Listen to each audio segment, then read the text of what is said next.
Hello everyone, हम पढ़ रहे थे IUPAC नॉमेनक्लेचर, जिसमें हमने आपको बताया था 3 टर्म। हमने आपको बताया था कि आपको 3 टर्म में बिल्कुल क्लियर होना चाहिए। शब्दमूल, अनुलग्न और पूर्वलग्न।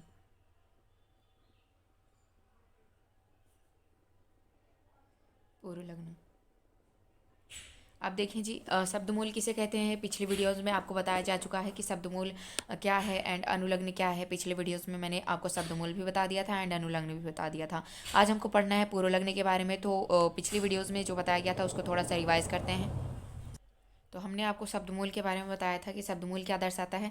शब्दमूल किसी भी कार्बनिक यौगिक में उपस्थित कार्बन परमाणुओं की संख्या को दर्शाता है। तो शब्दमूल में हमने आपको बताया था कि अगर एक कार्बन हो तो वहाँ पे मेथ वर्ड का यूज़ करते हैं। अगर 2 कार्बन हो तो वहाँ पे एथ वर्ड का यूज़ करते हैं। अगर 3 कार्बन हो तो वहाँ पे प्रॉप वर्ड का यूज़ करते हैं। अगर 4 कार्बन हो तो वहाँ पे ब्यूट वर्ड का यूज़ करते हैं। कार्बन की संख्या अगर 5 हो तो वहाँ पे पेंट वर्ड का यूज़ करते हैं। अगर कार्बन की संख्या 6 हो तो वहाँ पे हेक्स वर्ड का यूज़ करते हैं। एंड ऐसे ही मूव करेंगे। अगर कार्बन की संख्या 7 हो तो हेप्ट, कार्बन की संख्या 8 हो तो ऑक्ट, कार्बन की संख्या 9 हो तो नॉन, कार्बन की संख्या 10 हो तो डिक, कार्बन की संख्या 11 हो तो अनडिक, कार्बन की संख्या 12 हो तो डोडिक। एंड उसके बाद हमने आपको बताया था कि अनुलग्न अनुलग्न हम आपको बताया गया था कि अनुलग्न 2 प्रकार के होते हैं। अनुलग्न बताया गया था आपको, अनुलग्न 2 प्रकार के होते हैं। प्राथमिक अनुलग्न एंड दूसरा था द्वितीयक अनुलग्न। अब हम आपको बताए थे कि प्राथमिक अनुलग्न क्या दर्शाता है। प्राथमिक अनुलग्न किसी भी कार्बनिक यौगिक में यह दर्शाता है कि दिया गया कार्बनिक यौगिक संतृप्त है या असंतृप्त।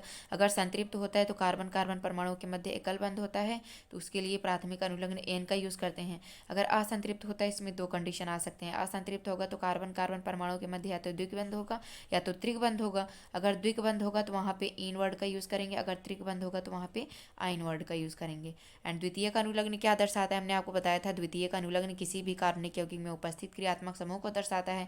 आपको क्रियात्मक समूह कई सारे बताए गए हैं। अगर क्रियात्मक समूह OH आ जाए तो वहाँ पे द्वितीयक अनुलग्न क्या यूज़ करते हैं, ऑल यूज़ करते हैं।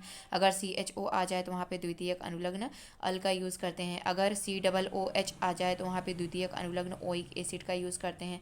आपको ये सारी चीज़ें बता दी गई हैं। अगर NH2 आ जाए तो वहाँ पे एमीन वर्ड का यूज़ करते हैं।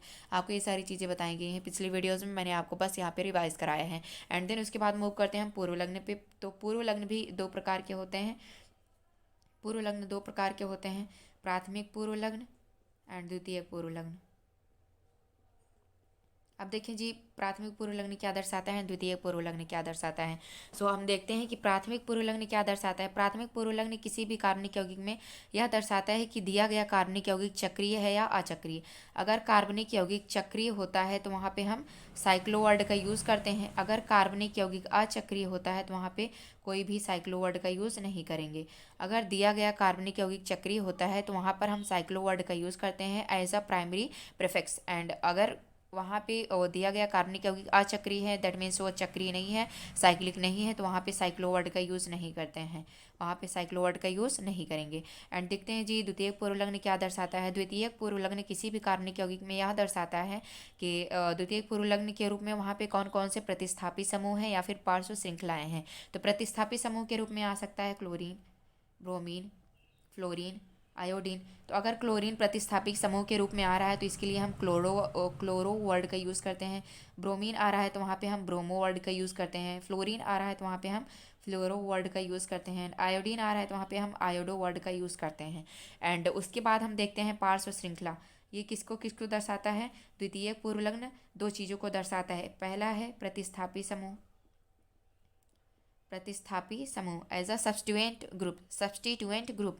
एंड दूसरा है पार्श्व श्रृंखला, दैट मीन्स पार्श्व श्रृंखला।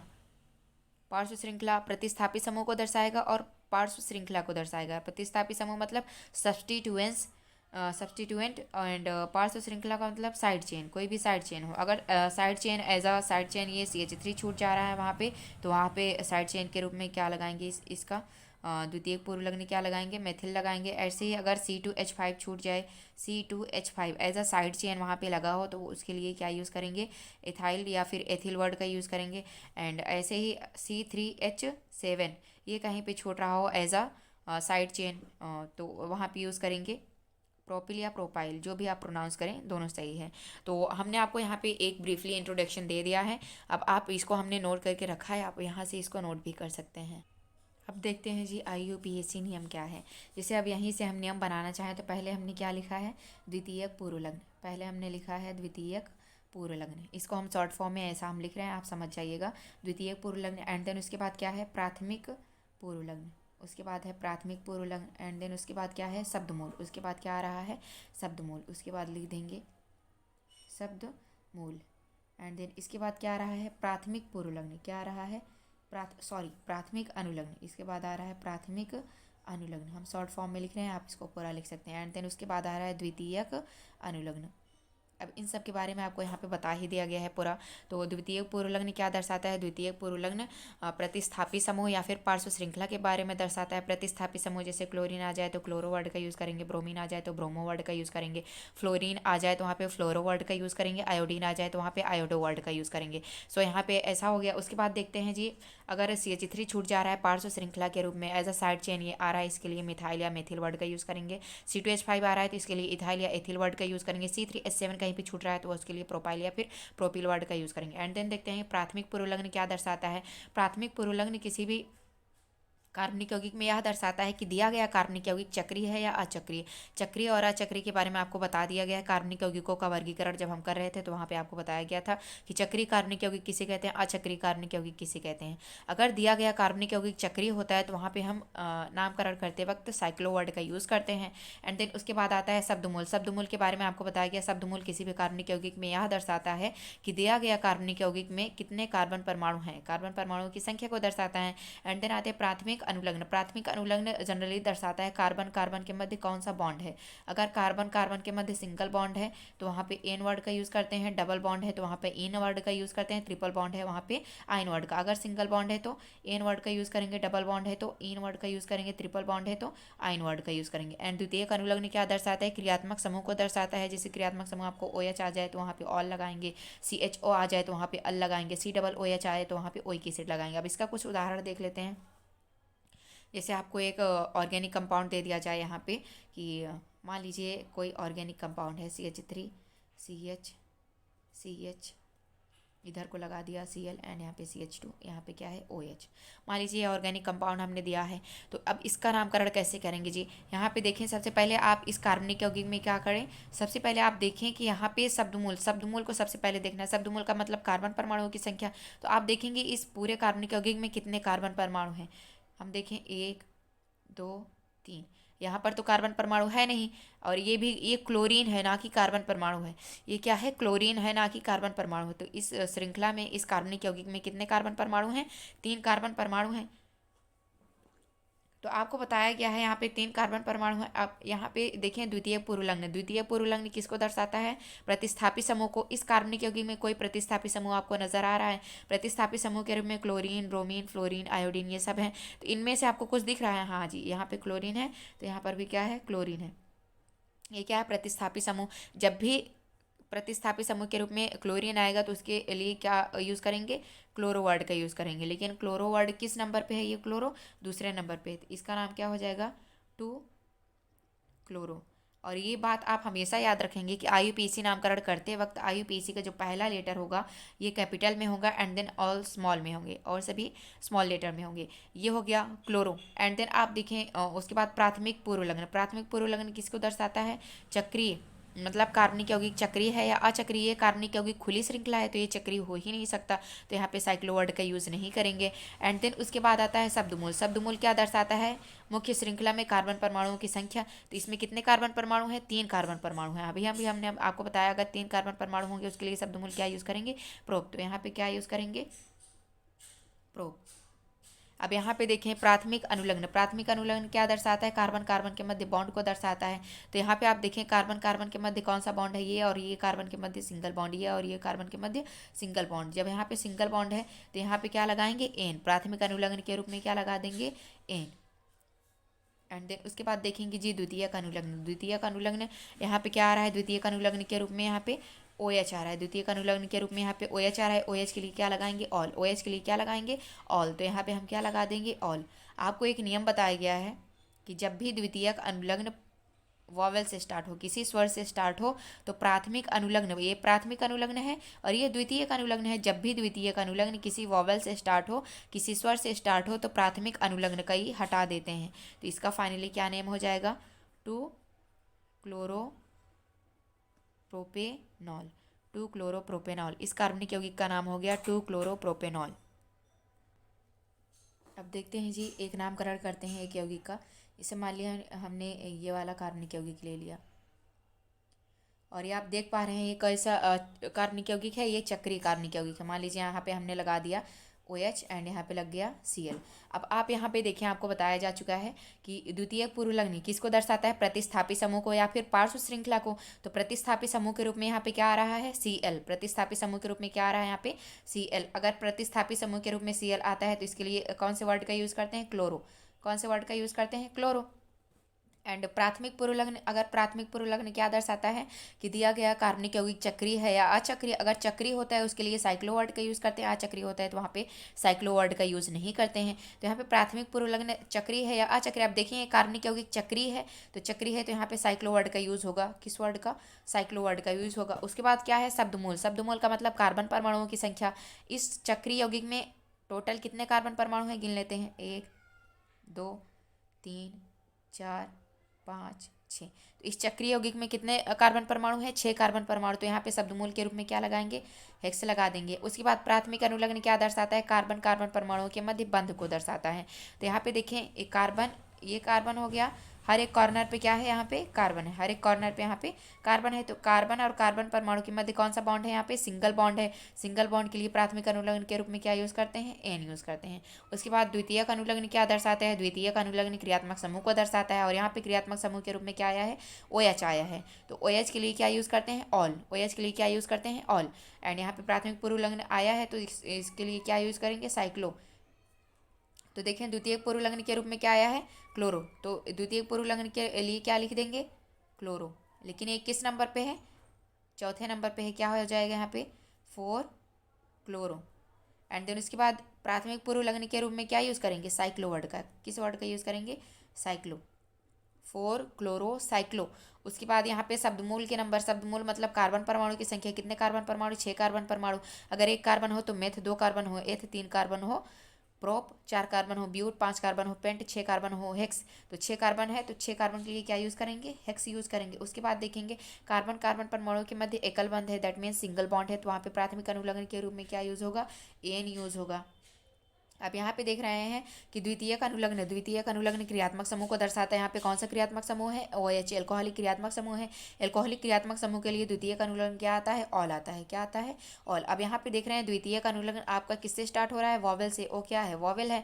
वॉवेल कितने होते हैं? A E I O U, ये सब क्या है? वॉवेल है, जिसमें से ओ आ रहा है। अगर द्वितीयक अनुलग्न किसी वॉवेल से स्टार्ट हो तो प्राथमिक अनुलग्न का ही हटा देते हैं। तो इसका नाम क्या हो जाएगा? 4 क्लोरो साइक्लो हेक्सेनॉल। फाइनली इसका नाम क्या हो गया? 4 क्लोरो साइक्लो हेक्सेनॉल। तो यही इसका नाम है। तो हमने द्वितीयक अनुलग्न तक नोट कर लिया था। अब यहाँ से हम देखते हैं पूर्वलग्न।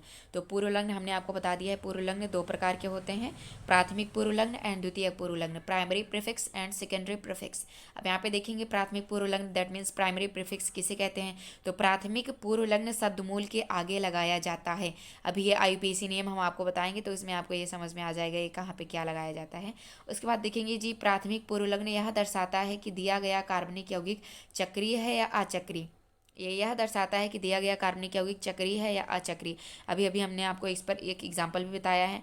एंड इसके आगे देखते हैं, यदि दिया गया कार्बनिक यौगिक चक्रीय है तो प्राथमिक पूर्वलग्न का उपयोग, यदि दिया गया कार्बनिक यौगिक चक्रीय है तो प्राथमिक पूर्वलग्न के रूप में साइक्लो शब्द का उपयोग किया जाता है। यदि दिया गया कार्बनिक यौगिक अचक्रीय है तो प्राथमिक पूर्वलग्न के का उपयोग नहीं किया जाता है। जैसे आप देख सकते हैं, ये हमको दिया गया है, ये एक कार्बनिक यौगिक है और ये कैसा है? चक्रीय है, मतलब बंद श्रृंखला है। और ये क्या है? चक्रीय यौगिक है। तो इसमें साइक्लो वर्ड का यूज़ करते हैं। जैसे चक्रीय कार्बनिक यौगिक है। आप यहाँ पे देख सकते हैं बंद कार्बनिक श्रृंखला है।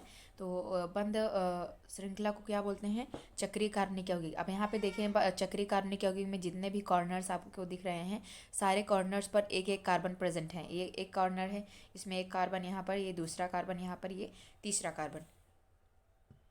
तो यहाँ पे कार्बन परमाणुओं की संख्या कितनी है? 3 कार्बन परमाणु हैं। तो 3 कार्बन परमाणु के लिए यहाँ पे शब्दमूल क्या यूज़ कर 3 कार्बन परमाणु के लिए यहाँ पे शब्दमूल क्या आ जाएगा? प्रोप। एंड कार्बन कार्बन परमाणु के मध्य आप देख रहे हैं सिंगल बॉन्ड है, सिंगल बॉन्ड के लिए क्या लगाएंगे? एन। लेकिन आप देखिए यहाँ पे साइक्लिक है, ये चक्रीय कार्बनिक यौगिक है। जहाँ पर भी साइक्लिक या चक्रीय कार्बनिक यौगिक हो वहाँ पर पूर्व लग्न के रूप में क्या यूज़ करते हैं? साइक्लो। क्या यूज़ करेंगे? साइक्लो। तो यहाँ पे क्या हो जाएगा? साइक्लोप्रोपेन। क्या हो जाएगा इसका नाम? साइक्लोप्रोपेन। एंड नेक्स्ट देखते हैं, ये भी कैसा कार्बनिक यौगिक है? चक्रीय कार्बनिक यौगिक। अब इस चक्रीय कार्बनिक यौगिक में देखें number of carbon atoms, that means carbon परमाणुओं की संख्या कितनी है?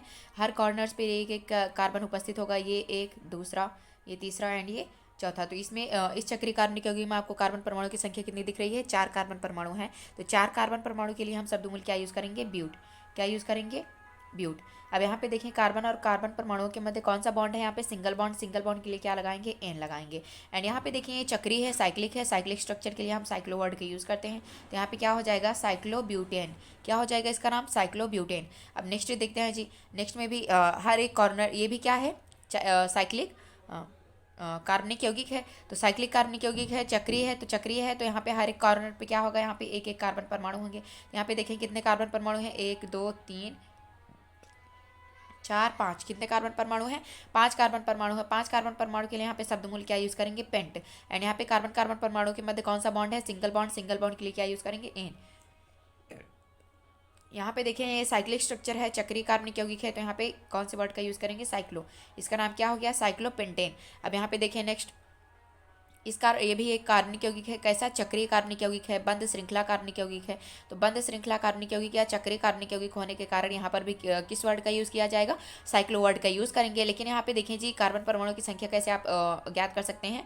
तो हर एक कॉर्नर पे यहाँ पे क्या होगा? कार्बन होगा। 1 2 3 4 5 6। इसमें कितने कार्बन परमाणु हैं? 6 कार्बन परमाणु। 6 कार्बन परमाणु के लिए शब्दमूल क्या यूज़ किया जाता है? हेक्स। क्या यूज़ करेंगे? हेक्स। अब यहाँ पे कार्बन कार्बन परमाणु के मध्य देखिए कौन सा बॉन्ड है? Single bond. सिंगल बॉन्ड के लिए क्या यूज़ करेंगे? एन। लेकिन ये साइक्लिक स्ट्रक्चर है, चक्रीय कार्बनिक यौगिक है। तो यहाँ पे क्या यूज़ करेंगे? साइक्लो। तो इसका नाम क्या हो जाएगा? साइक्लोहेक्सेन। इसका नाम क्या है? साइक्लोहेक्सेन। अब देखते हैं जी द्वितीयक पूर्व लग्न क्या है, या फिर द्वितीयक पूर्व लग्न किसे कहते हैं। द्वितीयक पूर्व लग्न जो IUPAC का नियम है उसमें प्राथमिक पूर्व लग्न के आगे लगाया जाता है। द्वितीयक पूर्व लग्न दिए गए कार्बनिक यौगिक में उपस्थित प्रतिस्थापी समूह, दैट मीन्स सब्स्टिट्यूएंट ग्रुप तथा पार्श्व श्रृंखला साइड चेन को दर्शाता है। सो द्वितीयक पूर्व लग्न के बारे में हमने आपको बताया अभी। एंड उसके बाद देखते हैं एल्काइल ग्रुप या alkyl group. Alkyl group, alkyl समूह किसे कहते हैं? सो एक एल्केन के अणु से एक हाइड्रोजन परमाणु को हटाने के बाद जो समूह बनता है उसको एल्काइल समूह कहते हैं। अब देखें जी यहाँ पे कह रहा है एक एल्केन अणु से, मान लीजिए हम कोई यहाँ पे एल्केन अणु बना रहे हैं। इसे मान लीजिए क्या है? CH4। CH4 क्या है? एल्केन है। एल्केन है कि नहीं? उसके बाद C2H6, जिसे एल्केन का सामान्य सूत्र क्या था? CnH2n + 2 था। n के स्थान पे हम क्या रखें? 2। दैट मीन्स कार्बन परमाणु की संख्या अगर 2 रख दें हम, तो यहाँ पे n के स्थान पे हम क्या रहे हैं? 2 रख रहे हैं। तो यहाँ पे C2H2 × 2 + 2। तो यहाँ पे कैलकुलेट करने के बाद आ जाने वाला C2H6 ये आएगा। तो ये क्या है? एल्केन अणु है। एल्केन अणु में से हम क्या करें? एक हाइड्रोजन को निकाल दें। तो C2H6 में से हम क्या करें? Minus hydrogen. एक हाइड्रोजन को यहाँ से निकाल देंगे तो हमको क्या मिलेगा? C2H5। हमको यही मिलेगा। तो ये क्या है जी? एल्किल ग्रुप, एल्किल समूह है। तो यही क्या है? एल्किल ग्रुप या एल्किल समूह है। तो इसका नामकरण भी ऐसा ही होता है, एल्क + YL। एल्किल, एल्क का मतलब होता है कार्बन परमाणुओं की संख्या, लास्ट में YL जोड़ देना है। अब यहाँ पे देखें कितने कार्बन परमाणु हैं? 2 कार्बन परमाणु है। 2 कार्बन परमाणु के लिए एल्क का मतलब कार्बन परमाणु की संख्या 2 कार्बन परमाणु है। 2 कार्बन परमाणु के लिए शब्दमूल यूज करते हैं एथ, एंड लास्ट में आ रहा है YL। तो क्या हो जाएगा? एथाइल या एथिल, जो भी आप प्रोनाउंस करें। एंड ऐसे ही आता है CH4। CH4 भी क्या है? एक एल्केन है। इसमें से हम क्या करें? माइनस हाइड्रोजन, एक हाइड्रोजन को निकाल देंगे तो यहाँ पे बचेगा क्या? CH3। CH3 बचेगा। यहाँ पे कार्बन परमाणु की संख्या कितनी है? एक है। एक कार्बन परमाणु, अब यहाँ पे एल्क का मतलब कार्बन परमाणु की संख्या, तो एक कार्बन परमाणु है। एक कार्बन परमाणु के लिए शब्दमूल यूज करते हैं मेथ, लास्ट में क्या आएगा? YL। क्या हो जाएगा? मिथाइल या मेथिल, जो भी आप प्रोनाउंस करें। ऐसे हम आगे देखें तो H8, ये भी क्या है, एल्केन है। इसमें से हम क्या करें, एक हाइड्रोजन हटा दें तो यहाँ पे क्या बन जाएगा, C3H7, C3H7, ये भी क्या है, एल्काइल ग्रुप बन गया है। तो यहाँ पे देखिए कार्बन परमाणु की संख्या कितनी है, 3। अब एल्क का मतलब कार्बन परमाणु की संख्या, तो शब्दमूल 3 के लिए क्या यूज़ किया जाता है, प्रोप, क्या हो जाएगा, प्रोप। एंड लास्ट में क्या जोड़ना है हमको, YL, तो ये क्या हो गया, एल्किल ग्रुप। कौन सा है, प्रोपिल या प्रोपाइल, जो भी आप प्रोनाउंस करें दोनों सही है। तो ये क्या हो गया, एल्किल ग्रुप। एल्किल ग्रुप यहाँ पे आपको पढ़ा दिया गया है यहाँ पे। एंड एल्किल ग्रुप के कुछ उदाहरण दिए गए हैं यहाँ पे, आप इसका उदाहरण भी देख सकते हैं। जैसे ये क्या है, मिथाइल समूह, CH3 क्या है, मिथाइल समूह, मिथाइल ग्रुप है। इथाइल समूह क्या है, C2H5, इथाइल समूह है। एल्किल समूह का सामान्य सूत्र CnH2n+1 होता है। एल्किल समूह का आप सामान्य सूत्र CnH2n+1 होता है, आप यहाँ से भी निकाल सकते हैं। जहाँ n क्या है, कार्बन परमाणुओं की संख्या है, नंबर ऑफ कार्बन एटम्स है। n के स्थान पे अगर हम 1 रखें तो C1H2 इंटू 1+1, तो यहाँ पे आ जाएगा CH3, जिसे हमने बोला है मिथाइल ग्रुप। एंड इधर देख लीजिए आप, प्रतिस्थापी समूह कुछ देखें तो जैसे प्रतिस्थापी समूह के रूप में क्या दिया गया है, क्लोरीन आ जाए तो वहाँ पे प्रतिस्थापी, दैट मीन द्वितीयक अनुलग्न क्या यूज़ करते हैं, क्लोरो। Br आ जाए दैट मीन्स ब्रोमीन आ जाए तो वहाँ पे ब्रोमो वर्ड का यूज़ करेंगे। आयोडीन आ जाए तो आयोडो वर्ड का यूज़ करेंगे। एंड फ्लोरीन आ जाए तो फ्लोरो वर्ड का यूज़ करेंगे। नाइट्रो आ जाए तो मतलब NO2 ग्रुप आ जाए तो वहाँ पे नाइट्रो वर्ड का यूज़ करेंगे। जैसे इसके उदाहरण दिए गए हैं, तो इसका उदाहरण हम देखते हैं कुछ। यहाँ पे आपको कुछ उदाहरण के रूप में दिए गए हैं कार्बनिक यौगिक। अब यहाँ पे देखिए कार्बन परमाणुओं की संख्या हम गिनेंगे तो कितने कार्बन परमाणु हैं, 1 2